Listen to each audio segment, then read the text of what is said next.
우리가 오늘 읽었던 이 본문은 요셉이 하나님이 주신 꿈을 꾸게 된 후에 애굽으로 팔려간 이야기를 다루고 있습니다. 오늘 본문의 내용을 살펴보면 이스라엘은 세겜에서 양을 치고 있는 요셉의 형들에게 요셉을 보냅니다. 요셉을 그곳에 보낸 이유가 14절에 기록이 되어 있습니다. 14절을 보면 이스라엘이 그에게 이르되 가서 내 형들과 양떼가 다 잘 있는지를 보고 돌아와 내게 말하라 하고 그를 헤브론 골짜기에서 보내니 그가 세겜으로 가니라. 여기에 이스라엘이 요셉을 형들에게 보낸 두 가지 이유를 우리가 짐작해 볼 수가 있는데요. 먼저 그 아들들이 양을 치고 있는 곳이 세겜이기 때문입니다. 여러분, 세겜이 어떤 곳입니까? 이스라엘의 딸 디나가 하몰의 아들 세겜에게 강간을 당하여서 분노한 이스라엘의 아들 시므온과 레위가 그 성읍 사람들을 다 몰살시켜 버렸던 땅입니다. 그런 곳에서 아들들이 양을 치고 있다 보니까 그들이 안전하게 잘 지내고 있는지를 먼저 가서 살펴보라는 것입니다. 두 번째 이유는요, 이전에도 우리가 지난 시간에 나누었는데 비라와 실바의 아들들이 불의한 일을 저지른 적이 있습니다. 그것을 요셉이 아버지에게 가서 말했던 적이 있죠. 또 아들들이 그런 일들을 행하고 있지는 않은지를 이 요셉에게 가서 보고 확인해서 와서 보고하라는 것이죠. 이에 요셉이 세겜 들판에 갔는데 형들이 보이지가 않았습니다. 그때 마침 지나가던 사람들을 만나 형들이 도단으로 갔다는 말을 듣게 됩니다. 그래서 요셉은 도단까지 가서 형들이 양을 치는 곳에 이르게 되는데 거기에서 사건이 터집니다. 18절을 보면 요셉이 그들에게 가까이 오기 전에 그들이 요셉을 멀리서 보고 죽이기를 꾀했다라고 성경은 기록하고 있습니다. 그러니까 10명의 형들이 양을 치고 있는데 멀리서부터 요셉이 자기들에게 오는 모습이 보이는 거예요. 그렇게 요셉의 모습이 보이는 순간 누가 먼저 그 의견을 제안했는지 성경은 기록하고 있지 않지만 다 같이 요셉을 죽이기로 모의를 했다는 것입니다. 요셉을 죽이는데 이 10명의 형제들이 한마음이 되어버렸다는 거예요. 그러면서 하는 말이 이것입니다. 19절에 서로 이르되 꿈꾸는 자가 오는도다. 이러한 형들의 모습 속에서 이들 모두가 요셉에 대한 상처가 있다는 것을 우리는 알 수 있습니다. 아버지의 요셉을 향한 편애, 그리고 요셉이 형들에게 자신이 꾸었던 꿈을 자랑하듯이 말했던 그때의 그 이야기, 이 모든 것들이 형들의 마음에 요셉을 향한 상처와 또 요셉을 향한 분노를, 미움과 분노를 키웠다는 것이죠. 여기서 우리는 요셉이 형들에게 자신의 꿈을 이야기했던 장면을 되짚어 볼 필요가 있습니다. 왜냐하면 지난 시간에 잠깐 나누었지만 요셉은 구약 성경에 온전한 믿음의 사람으로 그려집니다. 그러면 요셉이 정말로 온전한 사람이었을까요? 그렇지 않다는 것입니다. 우리는 이 대목에서 요셉 역시 우리와 똑같은 성정을 지닌 연약한 인간이라는 사실을 발견하게 돼요. 그 장면을 다시 한번 되돌아가 보겠습니다. 6절 7절인데 요셉이 그들에게 이르되 청하건대 내가 꾼 꿈을 들으시오. 우리가 밭에서 곡식단을 묶더니 내 단은 일어서고 당신들의 단은 내 단을 둘러서서 절하더이다. 자, 우리가 읽고 있는 이 개역 개정 번역은 사실 히브리어 원문의 분위기를 온전히 담아내지를 못하고 있습니다. 그 이유는 뭐냐면 히브리어 감탄사가 빠져있는 번역이에요. 그래서 이 문장의 분위기, 요셉이 어떤 말투를 가지고 이것을 형들에게 전달했는지를 제대로 담아내지를 못해요. 그럼 그 감탄사를 넣어서 번역을 해보면 이렇습니다. 7절을 다시 한번 보면 보라, 우리가 밭에서 곡식단을 묶더니 보라, 내 단은 일어서고 보라, 당신들의 단은 내 단을 둘러서서 절하더이다. 3번의 감탄사가 들어가요. 보라. 영어로는 behold라고 번역이 되어 있는데, 근데 이것을 이렇게만 번역해서 읽으면 이건 역시 원문이 담고 있는 분위기를 제대로 전달을 못하는 거예요. 사실 이것은 이렇게 우리 분위기상 이렇게 의역해서 읽어야 당시의 분위기가 제대로 전달이 됩니다. 어떠냐면, 형님들 내 이야기 좀 들어봐요. 우리가 밭에서 곡식단을 묶었는데 말이에요. 내 단이 일어서더니 형님들 단이 내 단을 보고 절하더란 말입니다. 이런 분위기예요. 감탄사가, 말마다 이 감탄사가 막 들어가 있는 거예요. 여러분, 그 말을 여러분이 들었어요. 여러분 형님들이에요. 어떨 것 같으세요?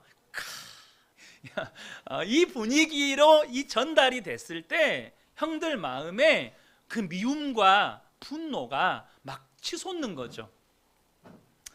그래서 이 요셉의 말이 형들의 마음에 얼마나 상처를 주었으면, 멀리서 동생이 보이자마자, 번역은 꿈꾸는 자가 오는도다 이렇게 되어 있지만 이건 굉장히 좀 약간 점잖은 번역이에요. 야, 저기 꿈쟁이가 온다 이렇게 말을 한 거예요. 비아냥대듯이, 마치 요셉을 비하하듯이, 야, 저기 꿈쟁이가 온다. 누가 먼저랄 것 없이 서로가 그랬다는 거예요. 그리고 한 마음으로 동생을 죽이고자 했다는 것입니다. 먼저 이 말씀이 우리에게 주는 중요한 교훈이 있습니다. 뭐냐면, 말을 지혜롭게 전달하는 사람이 되어야 한다는 것입니다. 여러분, 말하는 사람은요, 말하고 나서 잊어버리는 경우가 많아요. 당시 자신이 어떤 표정과 말투와 태도로 말했는지를 전혀 기억하지 못합니다. 그러나 그 말을 전달받은 사람은 그 말투와 표정과 태도가 칼로 심장을 후벼 파듯이 새겨진다는 사실을 아셔야 합니다. 특별히 나쁜 말일수록 깊이 새겨집니다. 말한 사람은 금세 잊어버리는데 들은 사람은 여러분 오랜 시간이 지나도 잊혀지지가 않는다는 거예요.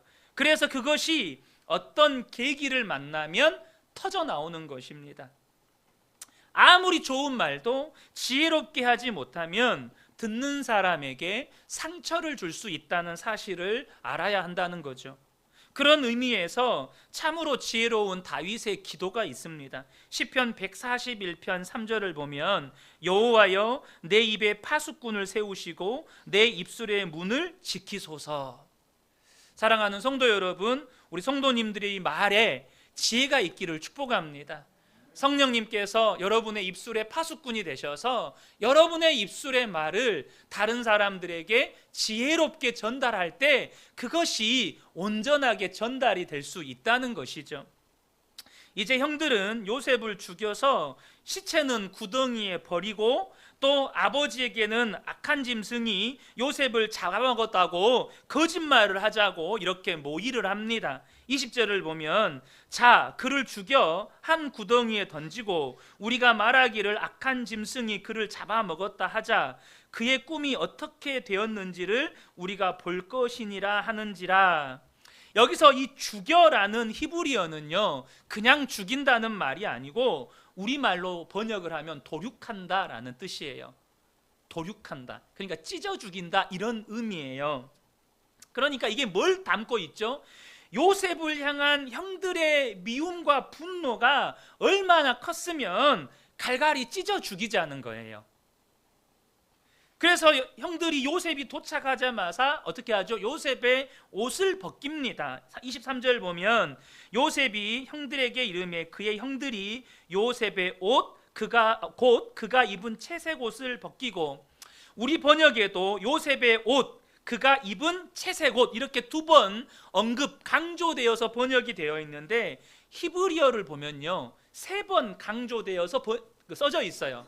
어떻게 써져 있냐면, 요셉의 옷을, 그의 채색 옷을, 이렇게 해서 세 번 반복되어 있어요. 뭘 의미하는 걸까요?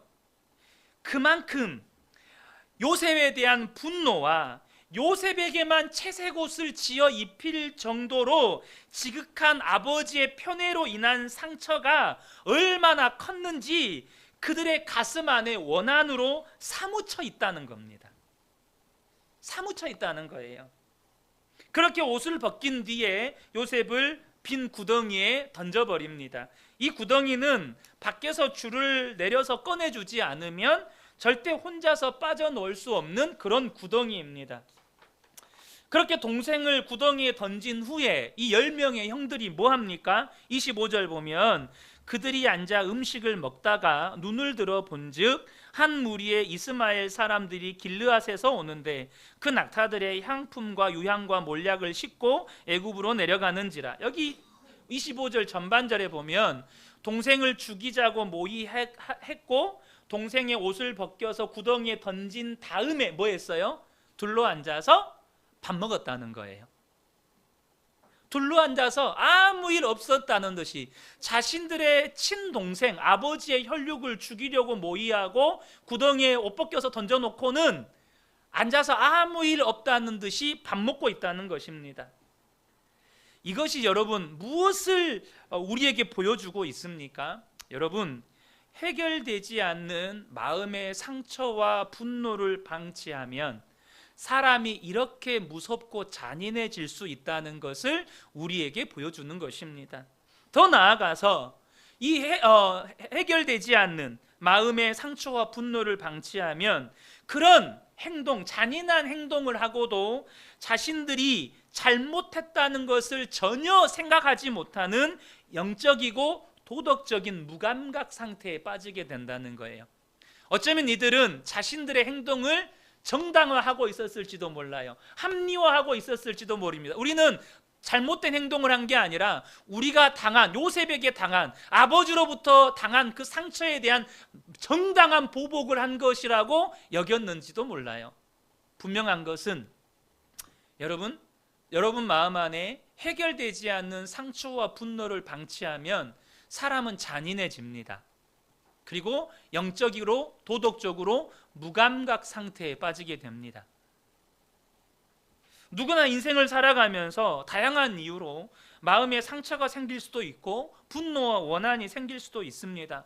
그것은 여러분 죄를 가진 인생들에게 있어서 어찌 보면 자연스러운 현상이에요. 상처가 생기고 분노가 생기고 미움이 생기는 건요. 그러나 여러분 그것을 방치하게 되면 오늘 본문의 요셉의 형들처럼 돌이킬 수 없는 행동들을 하게 된다는 거예요. 그것이 행동으로 표출된다는 것입니다. 여러분 안에 있는 상처나 분노나 미움이나 원한을 방치하지 마세요. 상처나 분노나 미움이 있다면 그것을 십자가 앞으로 가지고 나아가십시오. 그리고 그곳에서 우리의 모든 상처와 분노와 원한까지도 녹여내신 예수 그리스도를 믿음으로 바라보셔야 합니다. 이사야 53장 4절과 5절을 보면 그는 실로 우리의 질고를 지고 우리의 슬픔을 당하였거늘 우리는 생각하기를 그는 징벌을 받아 하나님께 맞으며 고난을 당한다 하였노라. 그가 찔림은 우리의 허물 때문이요 그가 상함은 우리의 죄악 때문이라. 그가 징계를 받음으로 우리는 평화를 누리고 그가 채찍에 맞음으로 우리는 나음을 받았도다. 여러분, 저와 여러분이 정말로 믿음으로 십자가에서 우리의 모든 인생의 질고와 상처와 그 모든 아픔과 원한을 다 보혈로 녹여내신 예수 그리스도를 바라볼 수만 있다면 여러분 상처는 녹아집니다. 미움도 녹아집니다. 분노와 원한도 다 녹아집니다. 주님이 그렇게 하시려고 십자가에서 피 흘려 죽으셨습니다. 그들이 밥을 먹고 있을 때 멀리서 이스마엘 상인들이 애굽으로 내려가는 것이 보였습니다. 이때 넷째 아들 유다가 하나의 의견을 제안합니다. 26절 27절을 보면 유다가 자기 형제에게 이르되 우리가 우리 동생을 죽이고 그의 피를 덮어둔들 무엇이 유익할까? 자, 그를 이스마엘 사람들에게 팔고 그에게 우리 손을 대지 말자. 그는 우리의 동생이요 우리의 혈육이니라 하며 그의 형제들이 청종하였더라. 그러니까 요셉을 해치지 말고 이스마엘 상인들에게 팔자는 유다의 의견에 형제들도 다 동의하게 됩니다. 그래서 은 20에 요셉을 팔아 넘기는데 당시 고대 사회에서 건장한 성인 남성이 노예로 팔릴 때 값이 은 30이었다고 합니다. 그래서 예수님도 은 30에 팔리시죠. 근데 요셉은 17세 청소년이었기 때문에 디스카운트해서 20에 흥정을 해서 이렇게 팔리게 된 것이죠. 그런데 이렇게 팔고 난 다음에 이 형제들이 자신들이 행한 모든 일들을 덮기 위해서 한 가지 일을 꾸밉니다. 31절 32절 보면 그들이 요셉의 옷을 가져다가 순념소를 죽여 그 옷을 피에 적시고 그의 채색 옷을 보내어 그의 아버지에게로 가지고 가서 이르기를 우리가 이것을 발견하였으니 아버지의 아들의 옷인가 보소서, 이렇게 꾸몄다는 거예요. 여기서 우리가 주목할 것은 32절입니다. 요셉의 형들은 이 요셉의 옷에다가 옷을 찢어서 염소의 피를 묻히고 아버지에게 보여드리면서 하는 말이 뭐냐면 요셉의 옷이다 라고 말하지 않고 우리가 요셉을 보지 못하고 이 옷만 발견했는데 이 옷이 아버지 아들의 옷인가 한번 보십시오 라고 했다는 거예요. 그러니까 자기들은 요셉을 만나지 못했다는 거죠. 그러니까 요셉이 떠날 때 요셉이 입은 옷을 아버지가 보셨을 거니까 아버지가 확인하라는 거예요. 이 피 묻은 채색 옷을 본 아버지가 뭐라고 합니까? 33절에 아버지가 그것을 알아보고 이르되 내 아들의 옷이라, 악한 짐승이 그를 잡아 먹었도다. 요셉이 분명히 찢겼도다. 그러니까 아들들은 이 장면에서 모르는 척 입 딱 닫고 있고 아버지가 요셉이 짐승에게 찢겨 죽였다고 결론을 지은 거예요. 그러니까 이 형들은 그 모든 아버지가 결론을 지은 순간 이 모든 책임에서 자유로워지는 완전 범죄가 되는 겁니다. 이렇게 완전 범죄로 일단락이 됩니다. 여러분, 이스라엘에게 요셉이 어떤 아들입니까? 그가 가장 사랑했던 아내 라헬이 노년에 얻은 가장 사랑하는 아들이었습니다. 그 아들이 죽었습니다. 더구나 아버지 품 안에서 죽은 것이 아니고 어디 길을 가다가 짐승에게 잔인하게 찢겨 죽은 것입니다. 그러니 무엇으로 이 이스라엘이 위로를 받을 수 있겠습니까? 저는 이 설교를 준비하면서 이 장면을 생각할 때 제 남동생이 교통사고로 죽었던 그 장면이 생생하게 떠올랐습니다. 초등학교 2학년, 키가 정말 작아서 반에서 이렇게 줄을 서면 가장 앞에 섰던, 그러니까 가방을 메면 우리 초등학교 1학년들 보이시잖아요. 몸보다 가방이 더 큰 거. 그러니까 제일 작았던 아이라 제일 앞에서 그 몸보다 가방이 훨씬 컸던 그런 아이였습니다. 그런데 그 아들이 학교 돌아오는 길에 택시에 치였는데 운전자가 현장에서 죽었다고 판단을 하고 병원에도 데리고 가지 않고 그냥 그 시체를 길가에다가 비닐로 덮어놔 버린 거예요. 제 어머니가 논에서 일을 하시다가 그 소식을 듣고 현장으로 달려왔는데 비닐에 덮여 있는 죽어 있는 막내 아들의 시신을 본 겁니다. 저는 저희 어머니가 그 아들을 그 길바닥에서 끌어안고 오열하시던 장면이 지금도 30년이 지났지만 30년이 훨씬 지났죠. 지금도 눈에 생생합니다. 그 후로도 어머니는 한 번씩 무너지셨어요. 그럼 집안이 초상집이 돼요. 누구의 말도 위로가 안 되는 거예요. 그 아들을 잃은, 가장 사랑하는 아들을 잃은 슬픔이 무엇으로도 위로가 안 되는 겁니다. 그렇게 이 아버지 이스라엘이 사랑하는 아들 요셉이 죽었다는 소식을 듣고 그렇게 애통해하는 거죠. 누구의 위로도 받지 못하는 것입니다. 우리는 먼저 이 장면을 보면, 우리가 오늘 설교가 요셉을 중심으로 이끌어 가니까 요셉의 인생이 마치 끝난 것처럼 보입니다. 어떻습니까? 이제 형들에 의해서 죽임을 당할 뻔했다가 이 미디안 상인들, 이스마엘 상인들에게 의해 애굽으로 끌려가 노예로 팔릴 것이니 그의 인생은 끝났다고 봐도 무방하지 않겠습니까? 그러나 성경은 요셉의 인생이 끝이 아니라는 사실을 우리에게 알려주기 위해서 복선을 하나 깔고 있습니다. 그게 뭡니까? 마지막 절 36절이에요. 그 미디안 사람들은 그를 애굽에서 바로의 신하 친위대장 보디발에게 팔았더라. 바로 당시 17살 요셉을 사간 사람이 애굽의 최고 권력자 중에 한 사람인 바로의 친위대장 보디발이었다는 것입니다. 지금 이 장면은, 성경은 우리에게 무엇을 알려주고 있습니까? 바로 하나님의 섭리가 있다는 것입니다. 보이지 않는 하나님의 손이 요셉의 삶을 주관하고 이끌고 계시다는 거예요. 지난 시간에 나누었지만 요셉으로 하여금 꿈을 꾸게 하신 분은 하나님이십니다. 요셉이 꾸었던 꿈은 요셉이 바라던 꿈이었거나 요셉이 계획한 어떤 계획이 아니었습니다. 그냥 하나님이 주신 꿈이었어요. 그런데 그 꿈 후에 요셉의 인생을 송두리째 흔들어 버리는 사건이 발생을 합니다. 먼저는 요셉이 죽을 뻔한 위기였고요. 또 그의 인생이 약속과 축복의 땅 가나안에서 아버지에게 가장 사랑받는 아들의 위치에서 그 머나먼 타국 애굽으로 끌려가 노예로 팔려가는 인생 밑바닥으로 떨어지는 사건을 겪게 됩니다. 죽음의 위기와 그의 신분이 가장 사랑받는 아들에서 가장 낮고 천한 자리로 급전직하하는 그런 사건을 만나게 돼요. 여러분, 꿈을 꾸게 하신 분도 하나님이시지만 요셉의 인생에 요셉이 생각하지도 못한 위기와 고난을 허락하신 분도 하나님이십니다. 그리고 그 모든 사건들을 통해서 하나님은 요셉에게 허락하신 그 꿈을 이루시기 위해 보이지 아니하는 하나님의 손으로 요셉의 삶을 들어 가나안 땅에서 애굽으로 옮기고 계신 거예요. 많은 분들이 신앙생활을 하면서 잘못 생각하는 것이 하나 있습니다. 먼저 꿈을 꾸게 하시는 분이 하나님이시라는 것 정도는 다들 어느 정도 인정은 해요. 물론 아직도 내 꿈이 포기가 안 되는 분들이 계시죠.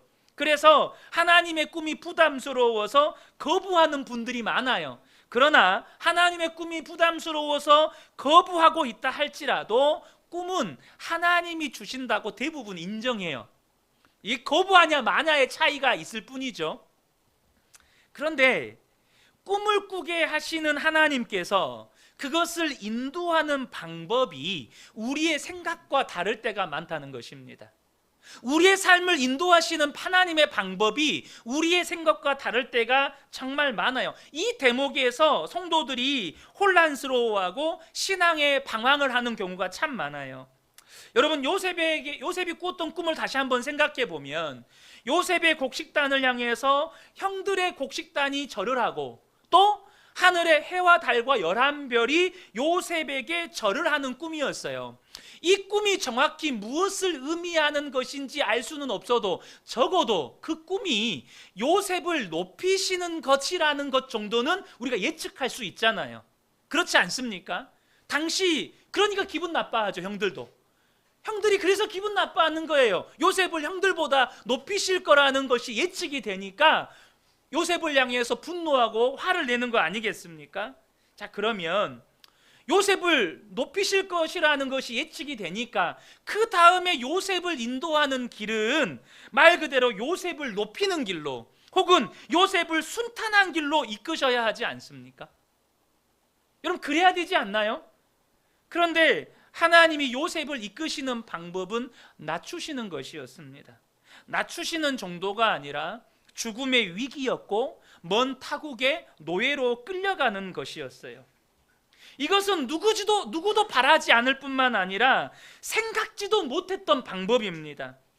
이렇게 하나님께서 내가 생각지도 않은 방법, 내가 생각지도 않는 길로 나를 이끄실 때 많은 성도들이 원망하거나 불평하거나 심지어 애초에 내가 꾸었던 꿈이 하나님의 꿈이 아니었나 보다 이렇게 부정해 버린다는 거예요.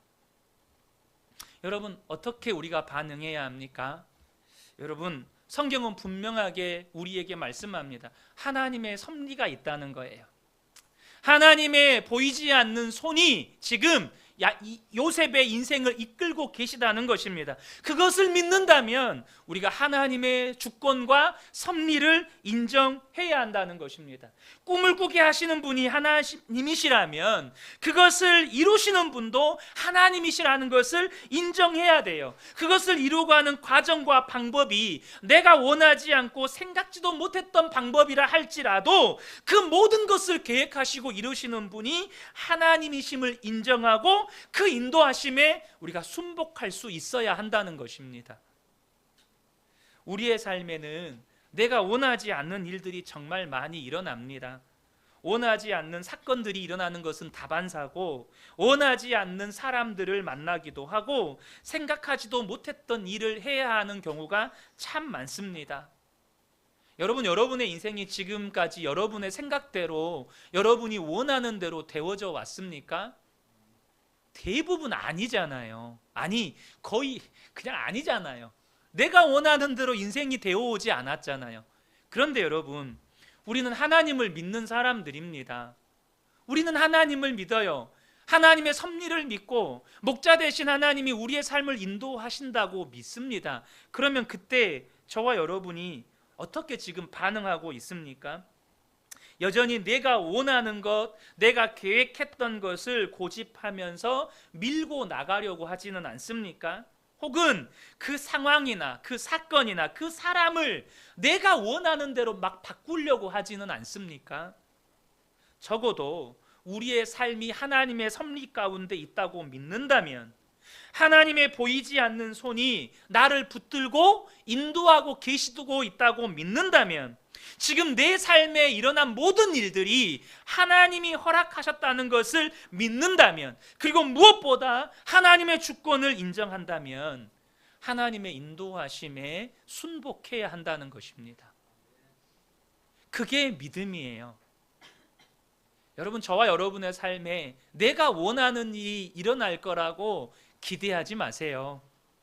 하나님이 계획하신 일이 일어납니다.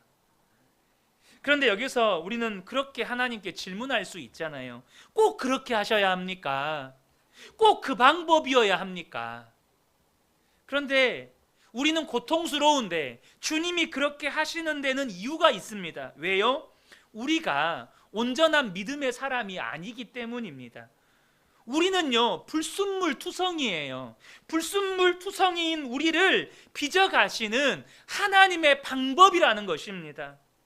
앞서도 말씀드린 것처럼 구약 성경에 가장 온전한 믿음의 사람으로 묘사된 사람 중에 한 사람인 요셉이라 할지라도 그는 온전한 사람, 완전한 사람이 결코 아니었습니다.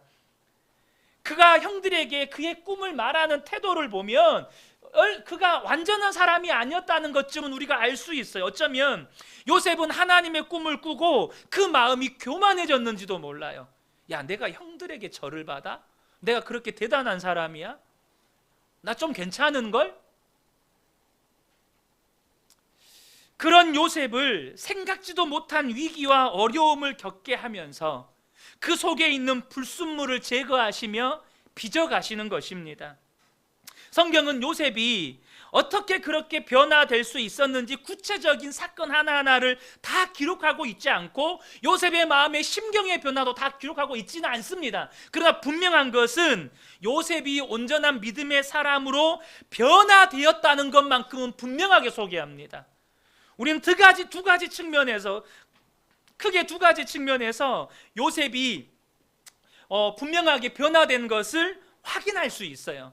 그 첫 번째는 뭐냐면 거룩함입니다. 거룩함이에요. 요셉이 아무도 없는 곳에서 보디발의 아내의 유혹을 받을 때 요셉이 어떻게 반응합니까? 창세기 39장 9절에 보면 이 집에는 나보다 큰 이가 없으며 주인이 아무도 내게 금하지 아니하였어도 금한 것은 당신뿐이니 당신은 그의 아내임이라. 그런즉 내가 어찌 이 큰 악을 행하여 하나님께 죄를 지으리까. 그 모든 과정 속에서 연단된 요셉은 여러분 아무도 없는 곳에서 이 음란의 유혹을 받을 때 그의 거룩함을 지킵니다. 그의 순결을 지켜요. 그러니까 분명한 것은 요셉이 거룩한 사람으로 변화되었다는 것을 우리는 분명하게 확인할 수 있습니다. 또 한 가지는 바로 용서의 사람이 되었다는 거예요. 용서하는 모습을 발견하게 됩니다.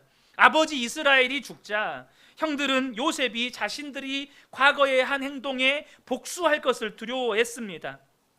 아버지 살아계실 때는 아버지 얼굴을 봐서 자신들에게 복수를 하지 않을 거라고 여겼지만 이제 아버지가 죽었으니, 아버지가 돌아가셨으니 반드시 복수할 거라고 생각한 거예요. 그러나 요셉은 정말로 형들을 용서했다는 것을 알 수 있습니다. 요셉이 형들을 용서한 장면이 두 장면이 나오거든요. 첫 번째는 형들이 곡식을 사러 애굽에 내려왔을 때의 장면입니다. 그때는 아버지가 살아계셨으니까 아버지 얼굴 보고 용서했다고 말할 수 있는데 이제는 아버지 돌아가셨어요. 형들의 방패막이가 없어요. 그러니까 요셉이 진짜로 용서한 게 아니면 아버지가 돌아가신 다음에는 보복해도 되잖아요. 근데 어떻게 합니까? 창세기 50장 19절에서 21절에 요셉이 그들에게 이르되 두려워하지 마소서, 내가 하나님을 대신하리이까. 당신들은 나를 해하려 하였으나 하나님은 그것을 선으로 바꾸사 오늘과 같이 많은 백성의 생명을 구원하게 하시려 하셨나니 당신들은 두려워하지 마소서, 내가 당신들과 당신들의 자녀를 기르리이다 하고 그들을 간곡한 말로 위로하였더라.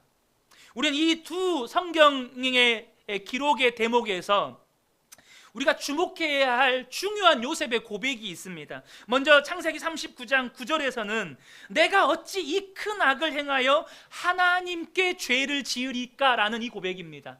두 번째 이 창세기 50장에서는 내가 하나님을 대신하리까라는 이 고백이에요. 우리는 뭘 알 수 있습니까? 이 고백 속에서 요셉이 정말로 온전한 믿음의 사람이 되었다는 것을 확인할 수 있어요. 요셉이 보디발의 아내 앞에서 이 말을 한 건 누구 앞에 한 거예요? 하나님 앞에서 한 거예요. 형들에게 이 고백을 한 건 누구 앞에 하는 거예요? 하나님 앞에서 한 거예요. 요셉은 사람 들으라고, 사람 기분 좋으라고, 사람의 그 분위기 봐서, 상황 봐서 한 말이 아니라 정말로 하나님 앞에 올려드린 믿음의 고백이었다는 것입니다. 이로써 우리는 분명하게 알 수 있습니다. 여러분, 믿음의 사람은 거룩한 사람입니다. 믿음의 사람은 용서의 사람입니다. 여러분의 믿음을 여러분 거룩함으로 검증하십시오. 여러분의 믿음을 사랑과 용서로 검증하십시오. 내가 주일을 예배 드리냐 안 드리냐, 헌금하고 있냐 안 하고 있냐, 물론 중요한 요소입니다. 그게 절대 중요하지 않다 이거 아니에요. 그러나 정말로 내가 정말로 온전히 하나님을 믿는 믿음의 사람이냐, 거룩함으로 검증하고 내가 아무도 없는 곳에서 유혹을 받을 때 나는 어떤 태도를 취하는가, 나는 도무지 나를 죽이려고까지 한 그 사람에게 어떠한 태도를 취하는가, 여러분 이것으로 내 믿음을 검증해야 한다는 것입니다. 요셉이 이런 믿음의 사람이 될 수 있었던 것은 요셉이 전혀 원하지도 생각하지도 않았던 위기와 그 고난 속에서 하나님의 손에 의해 빚어졌기 때문입니다. 여러분의 삶에 고난이 있습니까? 위기가 있습니까? 여러분 감사하십시오. 하나님의 손이 여러분을 정금과 같이 빚고 계시다는 뜻입니다. 나를 더욱 온전한 사람으로 만드시려고 하나님이 나를 빚으시고 계시는구나.